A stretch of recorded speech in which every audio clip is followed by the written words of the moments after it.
Você chegou na segunda parte do episódio chamado Novos Usos para Edifícios Históricos, trazendo vivacidade para as cidades e mantendo a história local perene.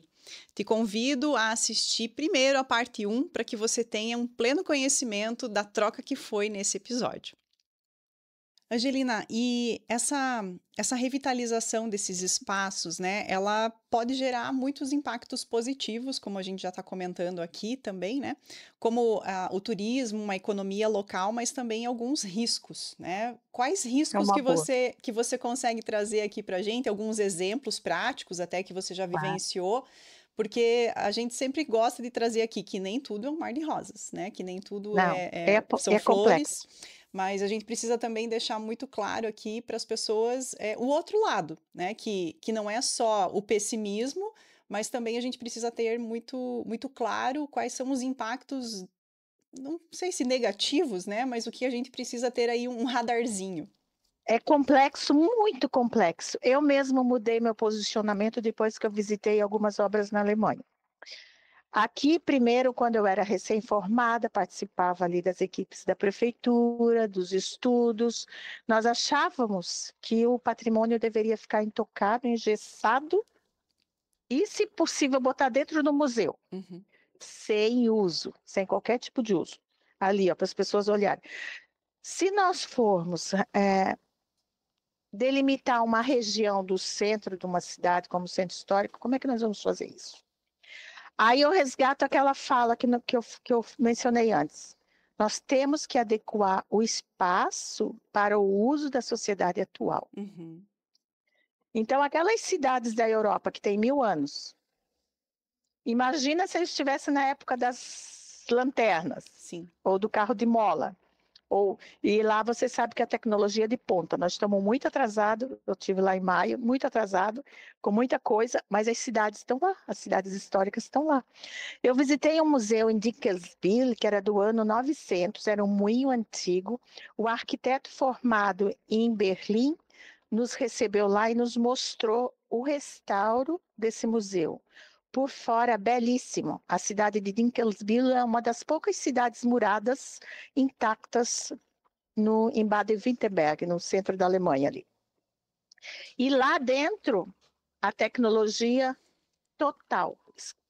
Estava em obras, um projeto feito por uma equipe idônea, muita fiscalização e seriedade, aqueles paus com seção grossas do ano 900, encaixe em chaimel, mas a equipe era muito, tudo aquelas folhas de projeto na parede, eu observei tudo muito sério e adequação com a tecnologia do ano de 2025. Olha só.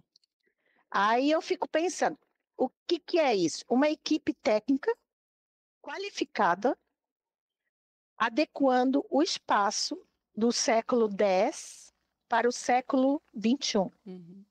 sem desfigurar a paisagem histórica da cidade. E isso me fez pensar muito. Então, nós vemos um IFAM hoje. Em vários lugares, eu escrevo artigos relacionados a isso. Tem um artigo até publicado na Alemanha, você perguntou como. Aí, nós acompanhamos o trabalho do IFAM, em todos os lugares que nós fomos, onde a edificação, o patrimônio é tombado, de todos nós ouvimos a reclamação que é engessado, não pode trocar nada, manter tudo e sem a adequação. Eu estou só expondo para a reflexão das pessoas, porque esse assunto é complexo. Sim. Eu não sei definir certo e errado agora. Mas, quer dizer, colocando assim, eu até sei, né? Mas eu não vou emitir opinião, porque tem várias opiniões que o assunto é amplamente complexo. Então, vale a pena a pessoa que está ali, que tem um elemento da arquitetura danificada, ou o espaço não pode ser usado para isso ou para aquilo porque está congelado, e vários imóveis que eu acompanhei se perderam porque as pessoas deixaram vazio e sem a devida manutenção, e se perdeu. Tem uma casa aqui no centro de Blumenau, agora que está perdida. O que é válido? os estudos de casos que nós vemos numa Europa medieval que preserva a sua paisagem, mas adequando ao uso atual, ou esse engessamento que nós temos que só fica uma ou dois exemplares para mostrar, ou através de museus, que tal. Eu preferiria uma malha inteira de uma cidade funcionando, com pessoas circulando ali dentro, sem o automóvel presente, com a bicicleta, com o pedestre, mas com vida, com práticas de uma sociedade atual. Uhum. Esse exemplo que você deu da Europa é muito bacana, né? Porque não tem hoje como negar a tecnologia, não tem hoje como negar essa inovação, e isso agrega muito, né? A gente teve um episódio aqui que nós conversamos justamente sobre essa vinculação da tecnologia junto com a arquitetura, os profissionais hoje precisando também se especializar em técnicas construtivas, né? Até estou sabendo já os termos da área de vocês, Ah, mas aprende. essa questão tecnológica, ela vem com um ponto positivo, né, para diminuir às vezes uma carga horária gigantesca de trabalho que tinha, porque era tudo muito manual, e hoje você trazendo algumas tecnologias ele facilita esse trabalho, né? E essa questão do IFAM ou de algum outro órgão, né, que é muito tem um estigma em cima desses órgãos, né, da fiscalização, ou até mesmo como você falou do congelamento, de que não tem algo mais, cada caso é um caso, vamos verificar, né? Então, a gente ainda precisa ter um olhar muito melhor para essa questão, mas alguns exemplos que você consiga trazer para a gente, seja de Blumenau, seja de alguma outra cidade, aonde que você diga assim, olha, esse daqui é um exemplo de um novo uso que, para mim, assim, é um caso de sucesso, que foi muito bem feito. Na cidade de São Bento do Sul, é um museu Dr. Felipe. Uhum, Dr. Felipe, Luísa, ele se formou em Munique. Eu até, mais tarde eu vou mostrar, ele se formou em Munique, aí quando eu vi a arquitetura daquele museu, o Júnior sabe, eu fiquei muito cismada da onde que veio. Eu já sabia que a arquitetura de São Bento do Sul é uma arquitetura autoportante, feita de tijolos e pedras, rebocados com uma linguagem do neoclássico, do clássico, porque isso vem da origem dos romanos que ocuparam aquela região. E aí eu fui estudar a vida do médico e vi que ele morou em Curitiba, mas ele fez medicina em Munique, e nós estávamos lá agora. Eu achei interessante como foi preservado, e dentro desse museu a memória, o seu entorno não foi descaracterizado, com exceção do terminal de ônibus lá atrás, mas isso não interfere. Você perguntou antes, como preservar sem comprometer, né? uhum, Uma das questões que compromete é o impacto visual a partir da volumetria ou do gabarito do edifício novo construído próximo e que seja muito alto em relação ao patrimônio. O patrimônio é aquele velhinho, entre aspas, que tu tem que respeitar. sim. E ele é que determina as regras no seu entorno. Então, como é que nós podemos construir um edifício de 40 pavimentos, como nós estamos acompanhando aqui em Blumenau, encostado de um patrimônio, ou 25 pavimentos? Então, ali, perto do Museu Dr. Felipe, só tem lá nos fundos o terminal de ônibus urbano. Permaneceu a casa, aquela casa que foi a tipografia, onde tinha o jornal.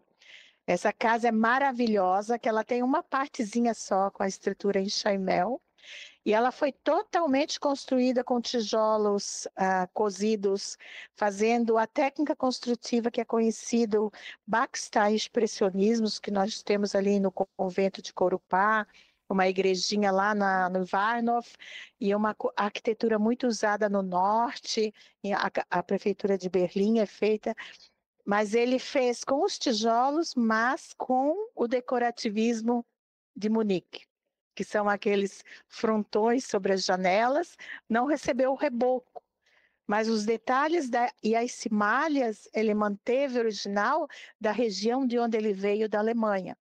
Então, São Bento do Sul tem que começar a despertar para classificar o seu patrimônio histórico a partir das edificações que o pioneiro trouxe da região sul da Alemanha.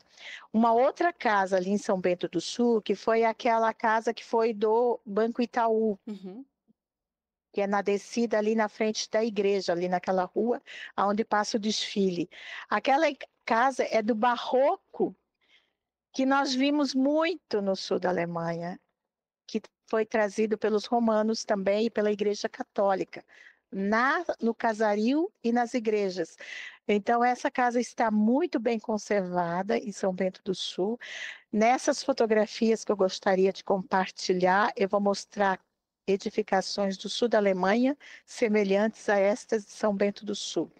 E eu pediria para os colegas de São Bento do Sul, oportunizando essa conversa informal e gostosa tendo contigo, é que não façam o tal do enxaimel fake, com as ripas coladas na parede. Esse enxaimel não é dessa região do sul da Alemanha, ela é do centro da Alemanha para cima, e foi uma evolução que começou no Neolítico.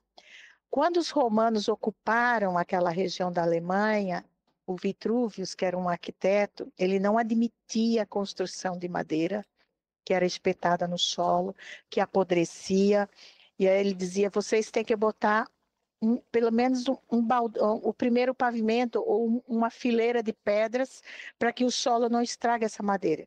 E da Alemanha para cima continua a mesma construção, porque essa construção em Chamel passou a ser um elemento identitário dos povos germanos. Por isso, essa necessidade, de repente, de seus descendentes, longe da Alemanha, reproduzirem como sabem, como acho que sabem, essas casas com o fachadismo, que nós chamamos aqui pseudo-enxaimel, mas não é característico da região de São Bento do Sul, a partir dos seus pioneiros, que trouxeram a arquitetura romana para a região. Olha só que bacana. É bom a gente ter e visualizar, né, quando você traz o museu, né, o Felipe Maria Wolff, e também todo aquele entorno, porque as pessoas conseguem identificar e dizer, quando passarem Lindo, lá na frente, e dizer, olha, lindo. né, E identifiquei é o conjunto, Isso, lindo, exato. E eu estou muito lindo. curiosa para ver essas imagens que você preparou para trazer aqui para a gente. Você consegue Posso projetar elas? compartilhar? Eu Pode, vou pode. compartilhar a tela. Tá bom. Que bela foto. É uma conversa rápida. Essa foto nós tiramos do site da prefeitura. Eu acho que foi feito com drone. E aqui é só para mostrar os grãos da cidade de São Bento do Sul. Nós temos a igreja no elevado, que é uma herança grega, sempre no alto, o templo para ser visto por toda a cidade. Aí nós vemos grãos dos edifícios. Quando nós falamos projeto de cidade, nós podemos projetar onde vai essa verticalização, aonde nós vamos preservar o patrimônio, onde nós vamos colocar unifamiliar, residencial, que é o plano diretor, né? Então, nessa parte de baixo tem a antiga prefeitura, isso aqui seria um centro histórico, aonde também nas proximidades tem a sociedade que acabou de completar 100 anos, que tem uma história incrível. Aí nós comentamos, aqui nós temos uma casa de origem autoportante que lembra a arquitetura do sul da Alemanha, um edifício, e nós temos aquele enxaimel falso enxaimel. Sem citar nomes, porque as pessoas não são obrigadas a conhecer isso. Aí que vai a importância da administração, desse trabalho que vocês fazem para levar esse conhecimento a essas pessoas. E aqui nós temos uma outra arquitetura que reporta a arquitetura do sul da Alemanha. E lá na sociedade nós encontramos essa casa feita de madeira que reporta a casa do pioneiro, que também utilizava lá no sul da Alemanha essas casas que não deixa de ser parte da técnica construtiva em Chaimel também, que os encaixes são feitos através de paus horizontais, mas até aí vai um enxaimel de São Bento do Sul. Aí nós lembramos essa casa que era da antiga tipografia, que tem uma fachada em Chaimel maravilhosa.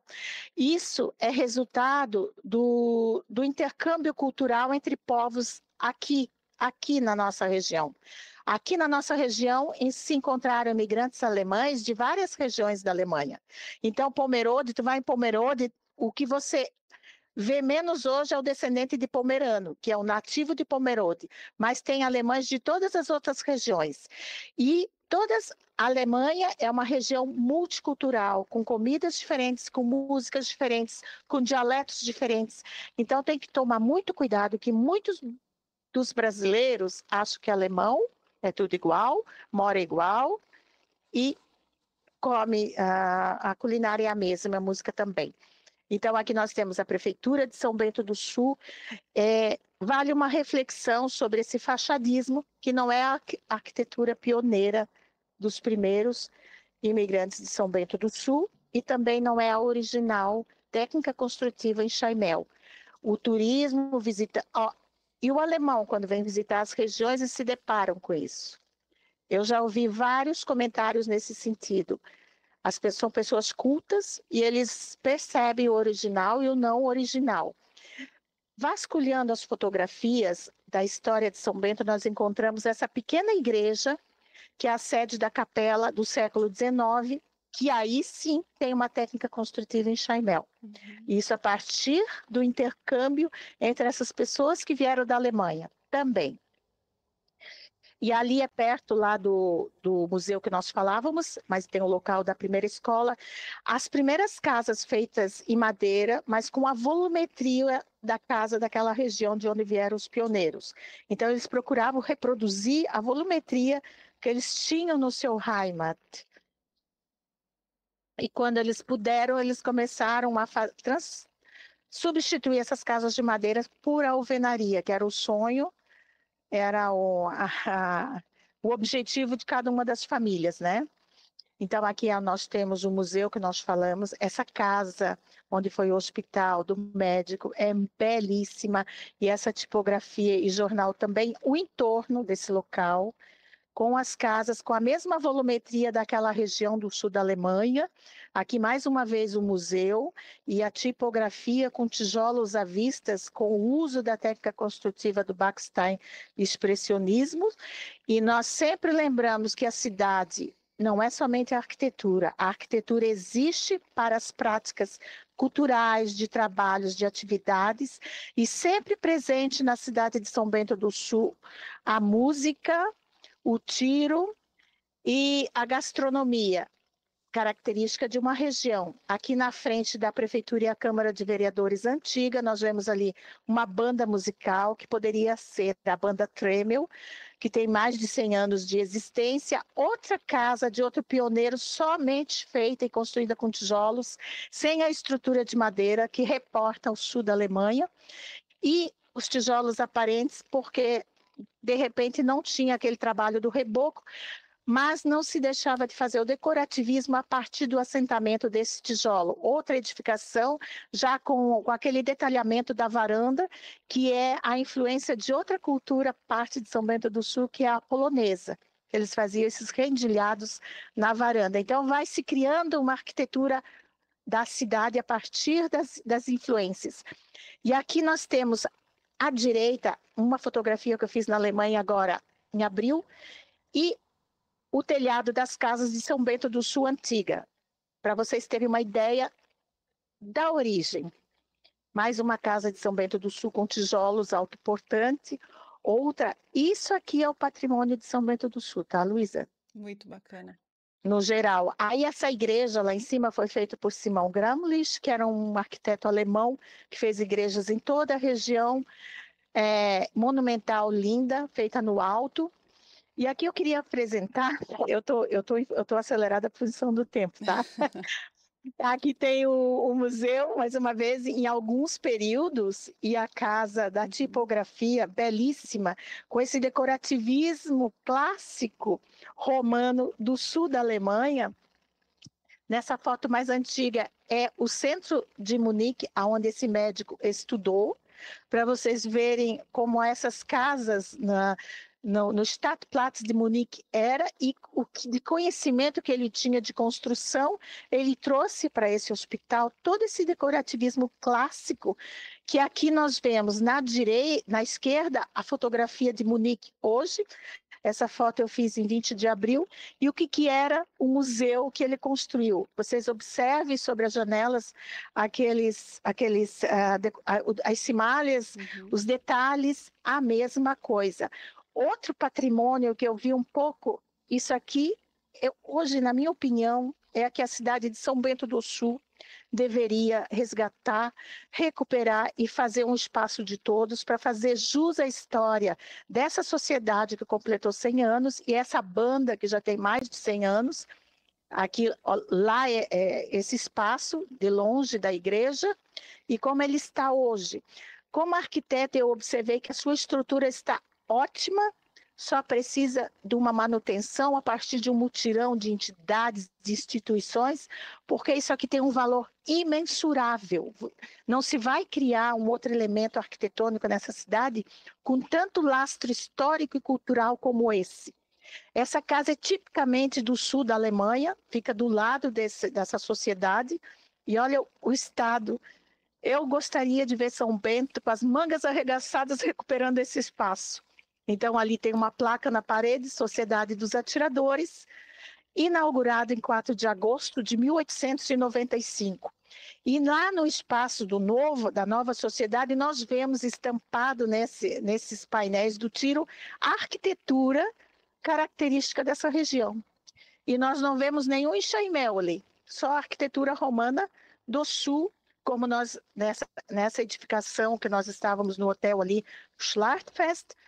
Olha só isso aqui, ó. Então, são esses elementos que nós temos que preservar dentro dessa cidade que já está um pouquinho... Primeiro, mostrar para as pessoas o que é o patrimônio. Porque não é um enxaimel, não é um enxaimel. Essa casa do Itaú, olha essa casa do Itaú, hoje, no desfile da Schlachtfest.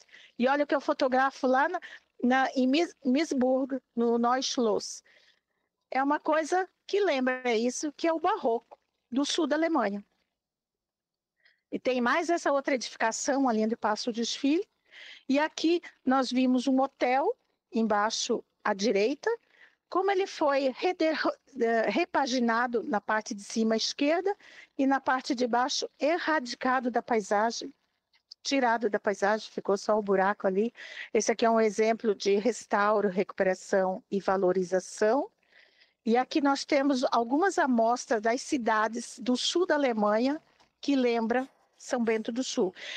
Só um comentário que nós vimos na internet, um moço que teve em Salzburg, mostrando as placas de publicidade que ele lembrou das placas de ferro de publicidade de São Bento do Sul. Eu achei muito pertinente isso.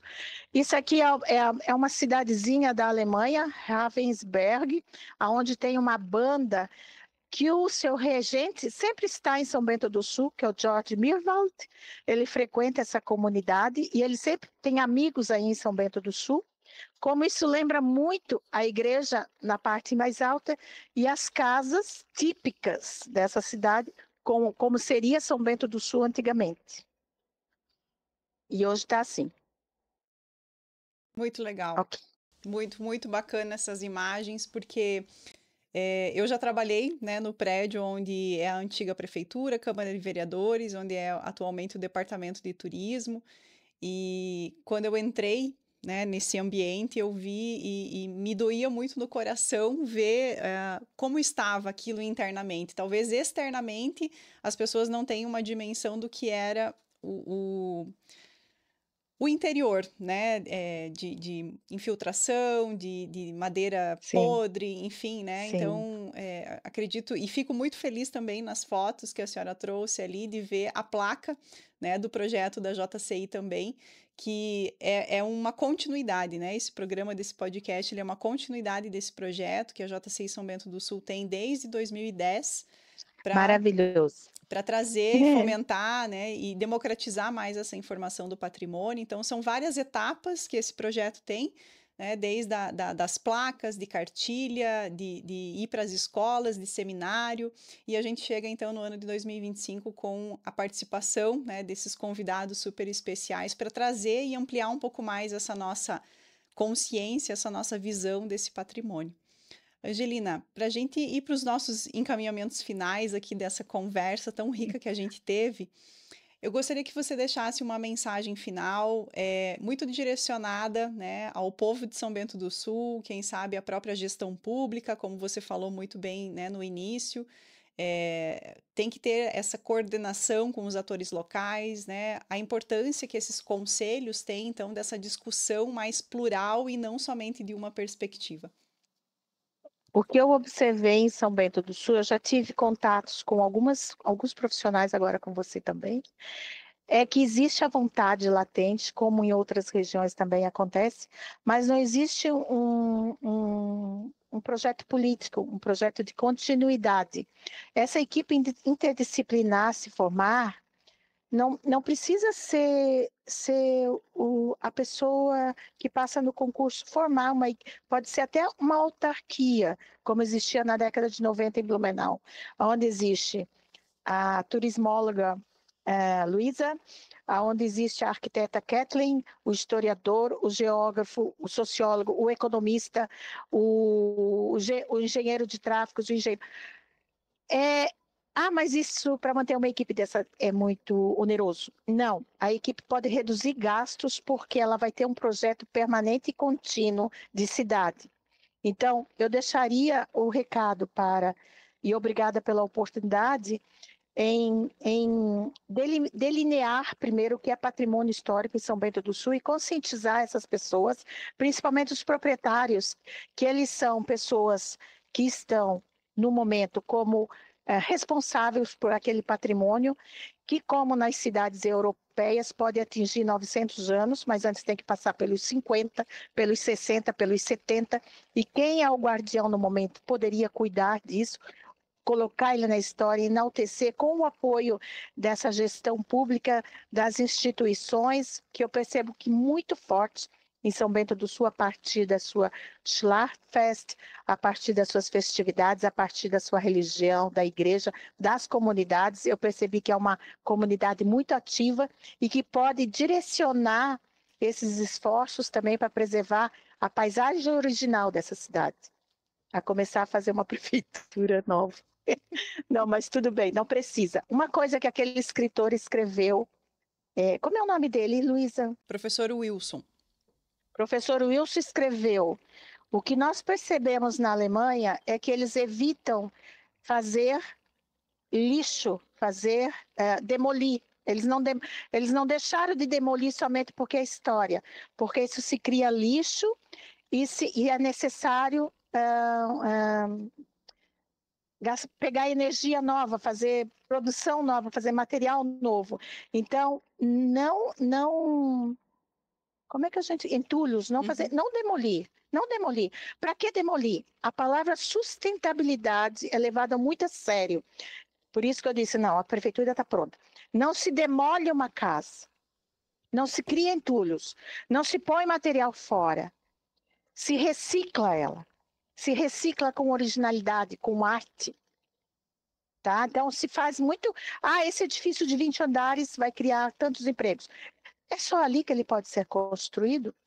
A prefeitura pode orientar uma área dessa cidade aonde vai sair edifícios lindíssimos, aonde as construtoras vão querer fazer lá, porque lá já tem a infraestrutura básica, já existe comércio. A prefeitura pode organizar esses espaços com inteligência. Ótimo. Muito, muito boas dicas, né? E a gente espera realmente que toque a consciência, né? E isso não é um trabalho a curto prazo, né? É um trabalho a longo prazo. A gente trabalha muito. Já começou, é o trabalho de vocês. Com a conscientização. Deixa eu comentar só uma coisa. Nós fizemos essa mesma observação na cidade de Vidal Ramos, tomara que eles assistam. Tem uma casa lá, estava em ruinificação, uma das mais antigas. Nós escrevemos e expomos ela. E agora tem uma equipe formada para recuperar essa casa. As pessoas têm boas intenções, só precisam ser incentivadas. Ótimo. Angelina, muito, muito obrigada por ter aceitado o convite, por esse bate-papo, por tanto conhecimento transmitido aqui. E a gente fica por aqui em mais um episódio do podcast Ecos do Tempo. Esperamos que vocês, além desse aqui, assistam todos os outros também, porque é uma construção riquíssima que a JCI São Bento do Sul está disponibilizando aqui para todos nós.